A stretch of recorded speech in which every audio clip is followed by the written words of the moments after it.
Thank you, Mr. Chairman. Madam Secretary, thank you so much for your time today. I do want to get to the budget. Before I do, I want to ask about Treasury's activities and your activities with Communist China. And I'm so concerned about what appears to be appeasement coming from Treasury. And of course, we know China has practiced intellectual property theft. You've got the genocide that is taking place against the Uyghurs there in Xinjiang, and the Trump administration had sanctioned the Xinjiang Production and Construction Corps because they're a paramilitary organization with a 50% stake in more than 2,800 Chinese companies. And what we have received is reports that under your leadership at Treasury, that you all have not fully enforced these sanctions or issued new sanctions against subsidiaries of this entity. And that is disturbing. So I would like to know what specific actions you're taking to ensure that the Chinese Communist Party entity is sanctioned to the fullest extent of the law, and what are you doing to identify individuals and entities to sanction, to put further pressure on Communist China for its ongoing genocide and its crimes against humanity?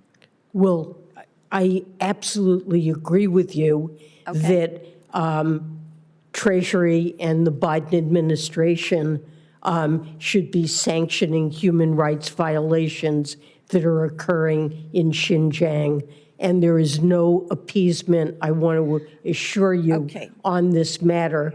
If you're aware of some specific matter that you we'll think be happy to involves a problem, reports. I will put you in touch with your staff in touch with mine to try to clarify what we're doing.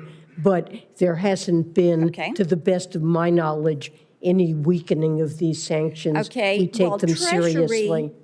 Treasury sits on the Forced Labor Enforcement Task Force and has the ability to make recommendations for Chinese entities to be added to the Uyghur Forced Labor Prevention Act entity list. Currently, the majority of entities were put on the list by the Departments of Commerce and Homeland Security, and you have broad capabilities for identifying bad actors, such as through the Office of Foreign Asset Control, yet Treasury has not made recommendations for new actors to be added to the entity list. So as you review this, if you could let me know why you have not and what you plan to do about that, that would be helpful.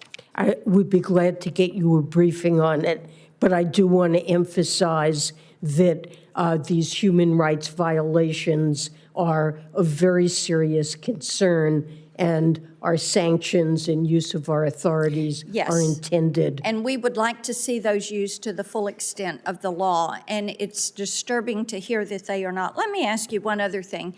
It is National Ag Week, and I just was talking to some of our producers in Tennessee. U.S. ag exports dropped by $17 billion last year, and China did not live up to their ag purchase. We hear this from our soy and our cotton farmers in Tennessee. And there were some great provisions put in place under President Trump's Phase 1 deal. So have you or your staff raised this to Chinese officials in your meetings? Yes. U.S. Trade Representative has tried to hold China to the agreement to carry out the commitments that they made. China has failed to do so, and we have not lowered any of the tariffs that we put in place. And I think, as you're aware, we've taken many other actions to deal with unfair Chinese practices, including threats to our national security. Yes, Madam Secretary, I will send you this in writing, but I do want to talk to you about Pillar 1 and Pillar 2, because the cost to the U.S. on Pillar 1 is 1.4 billion, and the revenue loss from Pillar 2 is estimated to be in the range of 60 to 120 billion, and that's a joint tax number.